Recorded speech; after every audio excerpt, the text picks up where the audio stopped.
Welcome to the STARS program, seniors taking active roles in society. And now, here's your host, ANITA FINLEY. Faith Farm Ministries. It's one of my, I've said this so many times, I've had so many excellent people that represent Faith Farm Ministries, and actually today I have someone I haven't met before, and he's new for me, but he's not new for Faith Farm Ministries. I'm going to introduce him. Meet Raj Parekh, who is the Boynton Beach Assistant Campus Director for Faith Farm Ministries. So welcome to our show. Thank you for having me. You know, Raj, you surprised me because I knew that you had just, I hadn't heard your name before, but there you've been secretly doing all the work. But you tell the story, how long you've been there. I came to Faith Farm Ministry in 1989 as a student. I had an issue with addiction, and that's where I started. How old were you? I was 25, I think. 25, and 25 how did you find Faith Farm? Well, that is I think it was a miracle, because my brother is a doctor, my sister-in-law is a doctor, and nobody in my family knew anything about addiction, and they knew that I was struggling with it, and basically they didn't know what to do with me. And are you the baby brother? I'm the baby, yes. And my brother at that time worked at Wellington Regional, and it was a Friday night that I came home, high and drunk, and my brother was like, "Okay, that's it. I'm putting you at the Cornerstone," which was the program at Wellington Regional. And now this was Friday, Saturday, he was on a call, and he got the call, there was an emergency. And when he went to hospital, he started talking to another doctor about, the struggles. And the other doctor had just came back from a missionary trip with Brother Mike Brown. And he's like, it will be better for him to go to Faith Farm instead of, coming to Cornerstone. Now, I didn't know nothing about Faith Farm at that point, neither did my family. And my brother was tired of me, basically. Of course. And he loved you, but he didn't know what to do. Exactly. And so basically, on Monday morning, he took me to Faith Farm. And it was a shocking experience. I was going to say, you mean I can't leave? I can't see anybody? I'm like in a prison here, right? And even more than that, because I'm from India, and, I had, and pretty much my first month was a pretty rough month. It was, right. Adjusting to, not just, going through the withdrawal of addiction, but adjusting to this new thing called Christianity. Oh, yes, between that and the different kind of people exactly. who you met, and right? So basically, for first month, I was basically thinking that when can I get out? And my first month, pretty much, I thought, well, let's see how I can manipulate my family and go right back to where I, came from. And my plans were to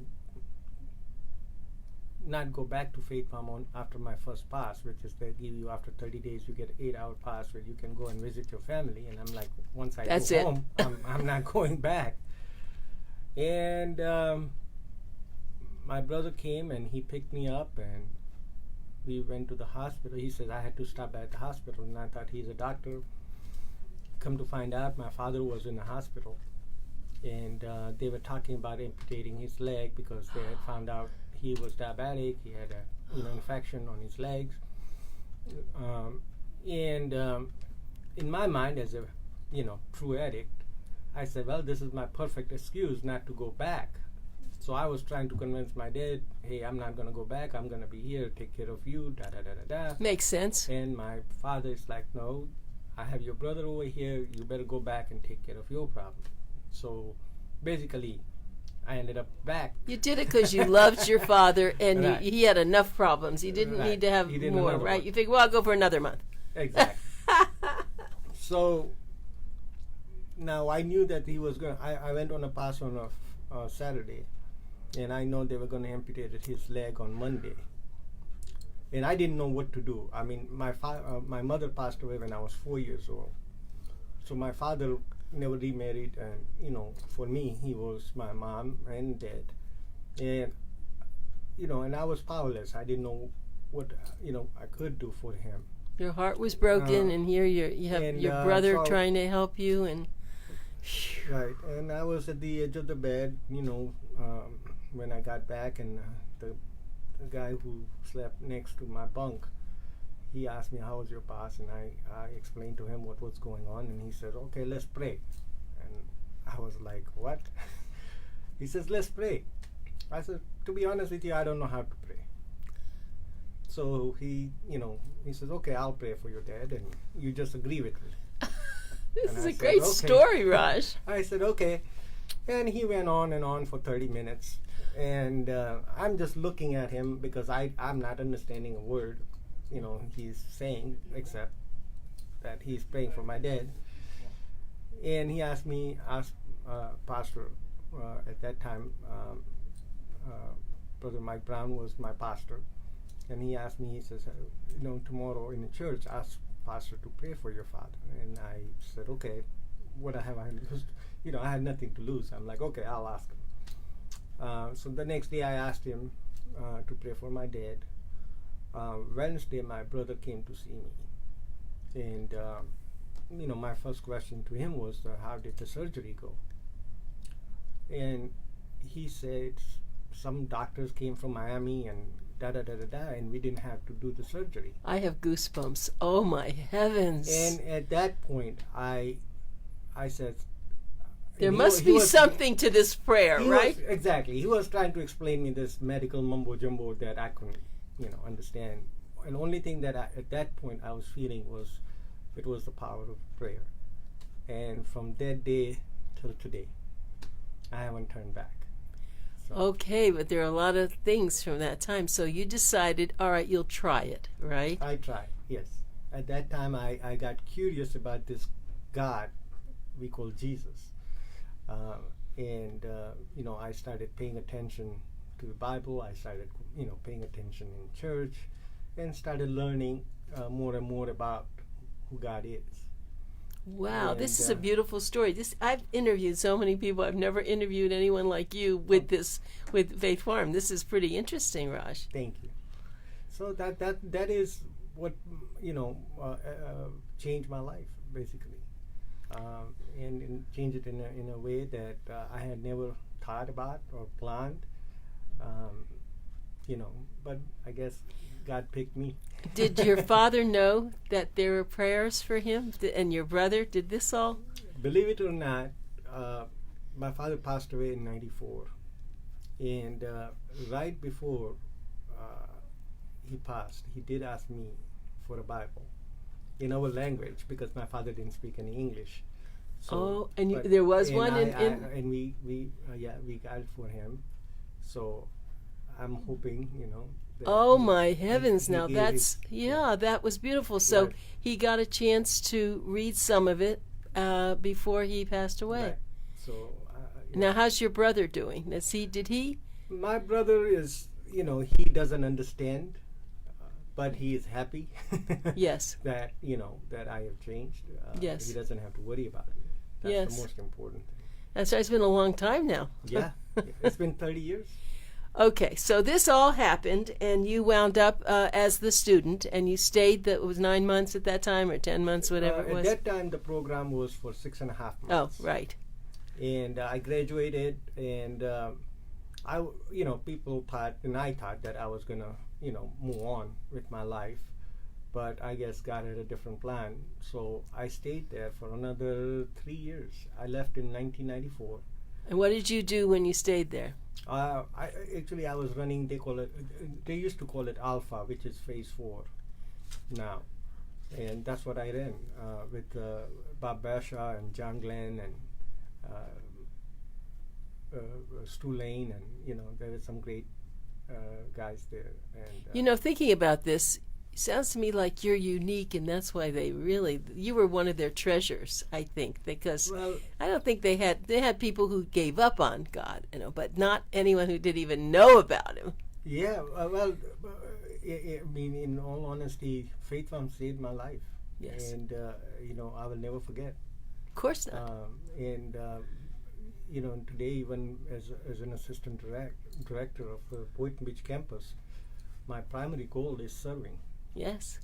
And in whatever capacity that I can, it's a blessing, it's a privilege.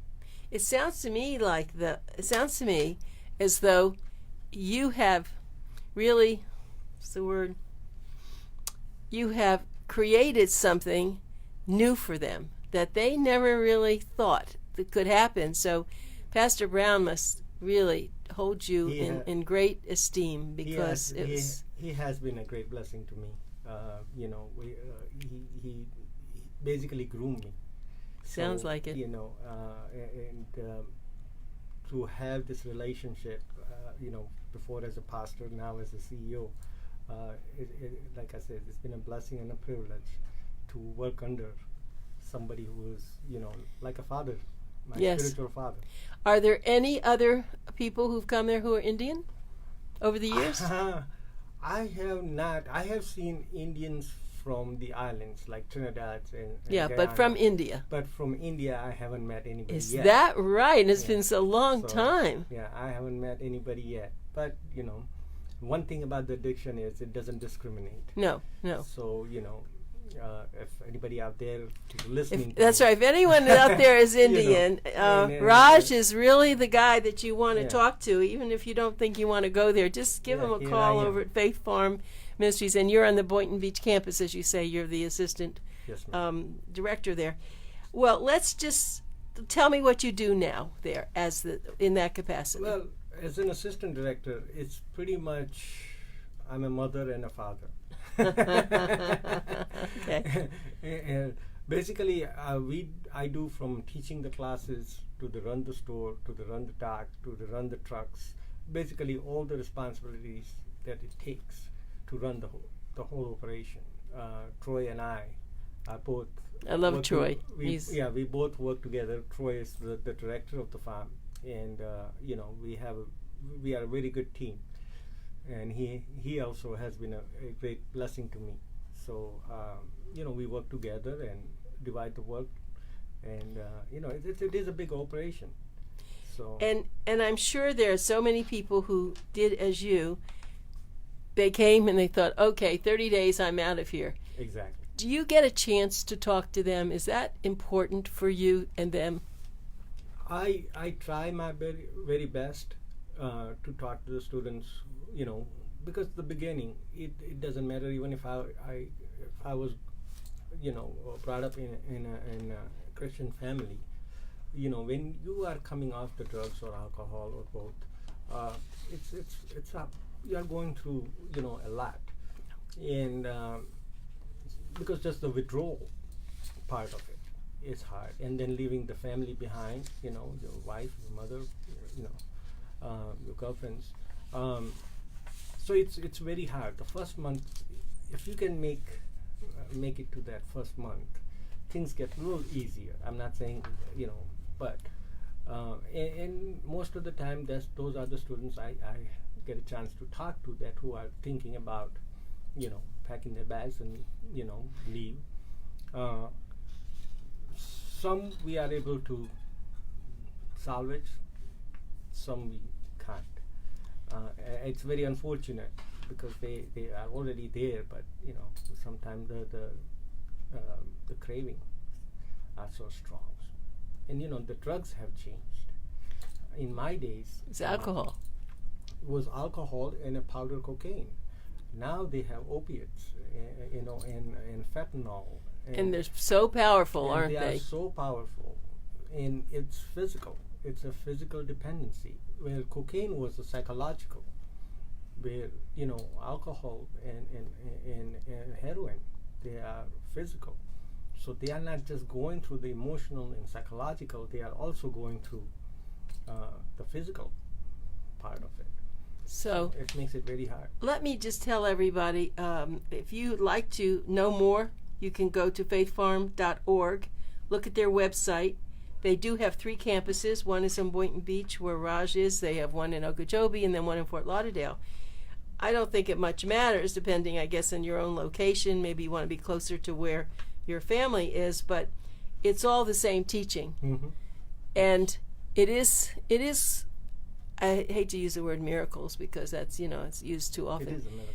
But for people who have just absolutely not been able to get through this, it's either, sometimes it's suicide, death, we know that, or it's glory. It's a change, because I've gone to a lot of the graduations, and I've gone, though, to some of the, of course, the big festival of everybody comes and you hear these wonderful, and you hear these wonderful people speaking about what they've done. And people are, it's interesting too that, Raj, that people are not, they don't bring shame. It's because of what you teach there. There's no shame, because it's love.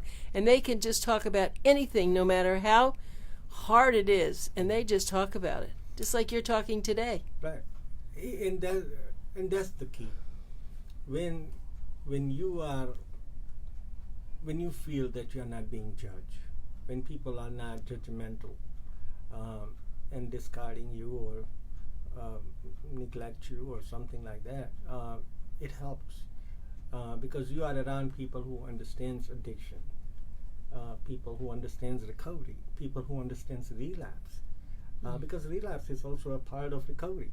If you had never started recovering, you would not have ever relapsed. So you have people who understands, because they've been through themselves. So it helps when there is understanding, because there, like I said, I mentioned earlier, my brother is a doctor, and his answer to my problem was, why can't you just stop? Not only a doctor, anybody, Right. Nobody, but especially a doctor, because he said, look, you come from a good family, what's your problem, right? Exactly. And he thought that that I was weak in a sense, as far as my will was concerned, and that's not the case. Right. I mean, and I couldn't explain to them, and it's very hard to explain to the people who has never done it. Yeah.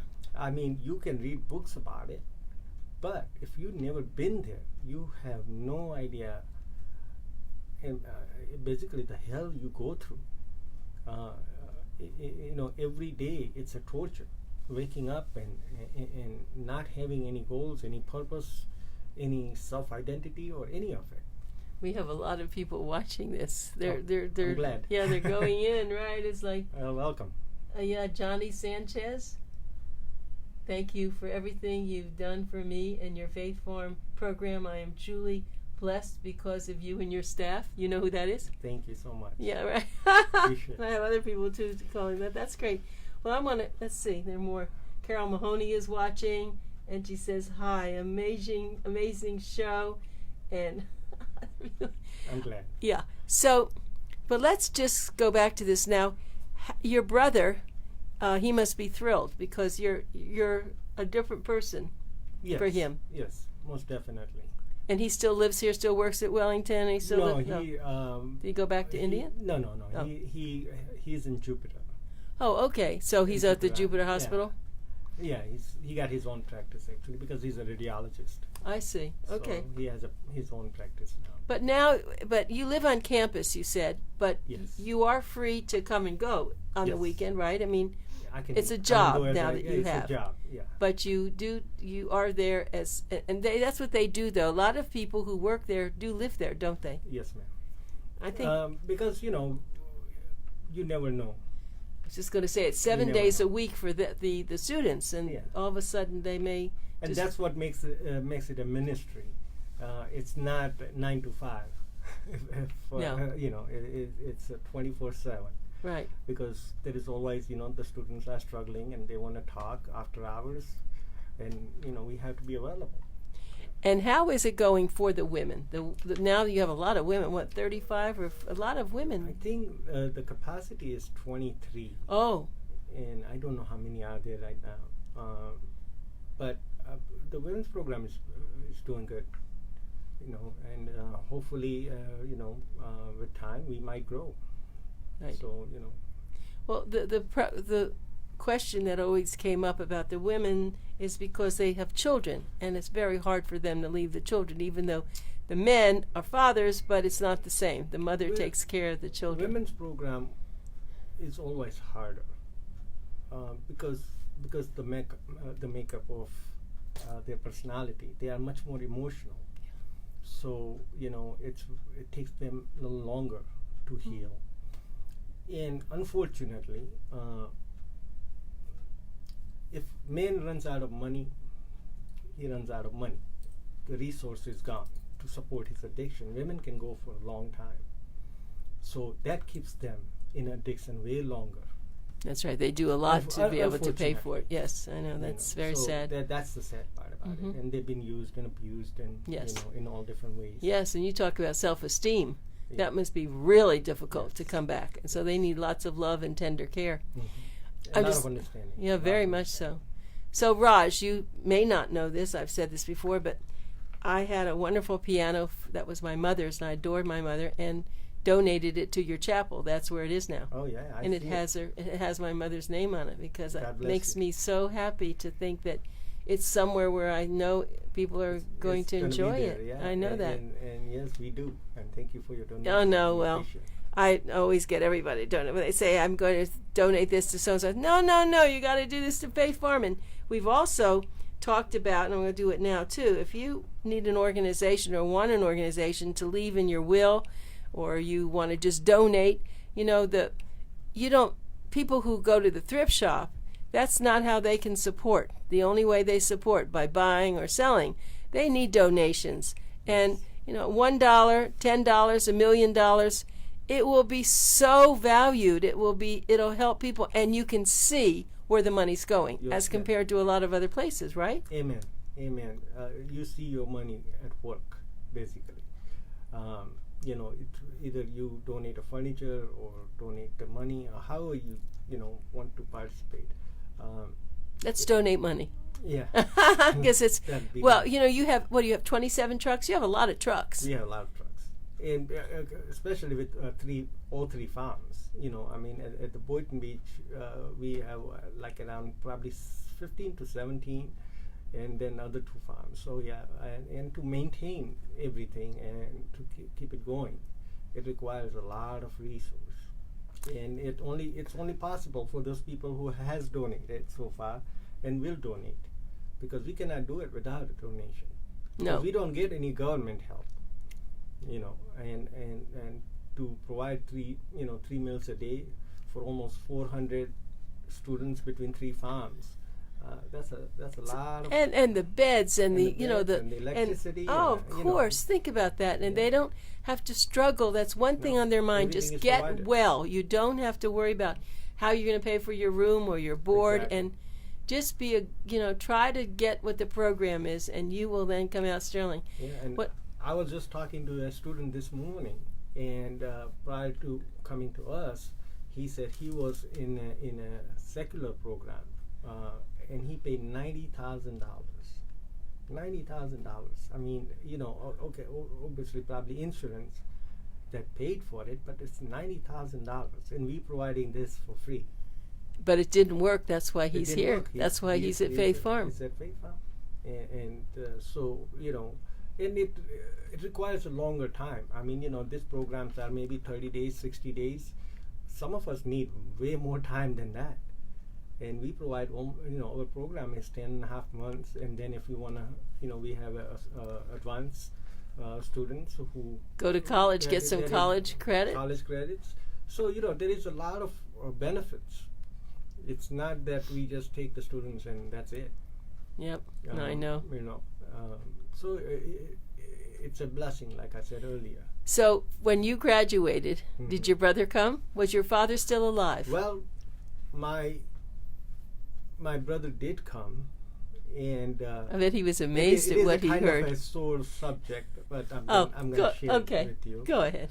And one of the things when I was in a phase 4, which is alpha, one of the things that Bob Barsha, who was my counselor, told me that if you want to stay sober for a long period of time, move to Alaska, as far away from your family as possible. Because I was good at manipulating and they were good at enabling. So, you know, this vicious cycle was going. So when my brother, when my brother did come to pick me up, You said, I'm moving to Alaska? I basically told him, I said, I'm not going. And we stood there in that parking lot for 4 hours. And basically, he said, okay, if you don't come, then we are going to disown you. Oh, Raj. Oh, that's what you And- needed right at that point. I walked away, and, you know, I said, no, I'm not coming. And to be honest with you, I have no contact with my family. Is that right? Now you have no contact, even though you have become such a sterling person. Raj, you're so wonderful to talk to us So, like yeah. this. I think you have to try it again. I would think that they're so happy with you now. I hope and pray one day. Yes. God can do anything. So Yes, there you is see. always a hope.